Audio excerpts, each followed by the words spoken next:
I want to bring in White House correspondent Karen Travers now, along with ABC News national security and defense analyst Mick Mulroy for more on this. Karen, a senior Biden administration official is saying, no surprise here that Griner's all smiles and in an extremely upbeat mood.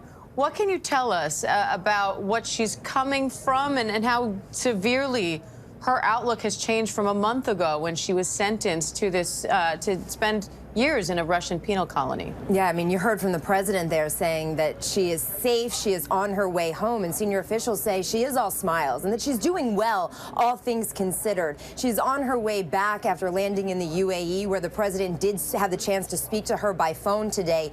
But it was notable, Diane, that the president did say that, you know, despite all of that, she has gone through some significant trauma in the past couple of months, that she's lost significant amount of time in her life, and it's going to take her some time to heal and get back that time with her family and her loved ones and friends. But she will have that happy reunion with her family in just a couple of hours. We heard her wife there saying before the country, today my family is whole. And there's a statement from President Biden writing on Twitter that he spoke to Brittany Griner, that she's safe, she's on a plane, she's on her way home.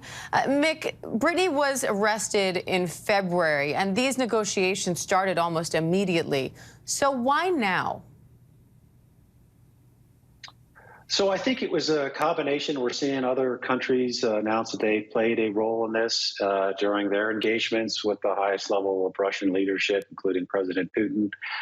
I think it was finally a decision where we went with the ability to get Brittany Griner home without insisting that Paul Whelan be a part of it, because it simply wasn't going to happen. I'm sure the U.S. did everything they could to try to get him as part of this deal, but the Russians just were not going for that. So I think they made the right decision in bringing home Brittany, because that's what the opportunity was.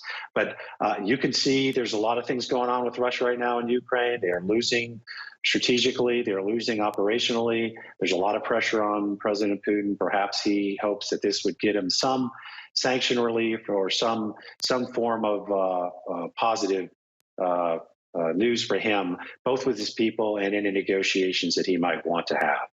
And we're getting a statement in now from the WNBA commissioner, calling this a collective wave of joy and relief, saying that Brittany Griner, BG as they call her, has shown extraordinary courage and dignity in the face of enormous diversity. They're expressing their gratitude to President Biden and others involved in this deal, and expressing also their hope that Paul Whelan and every wrongfully detained American will be returned home safely as soon as possible. Karen, what goes into that aspect of this now? President Biden made clear that this wasn't a choice between Brittany Griner or Paul Whelan. They faced very different accusations. Brittany Griner had a small amount of hashish oil in her luggage in a Moscow airport. Paul Whelan is accused of spying, something the U.S. denies and says are bogus, but still very different charges. So what happens now for Paul Whelan?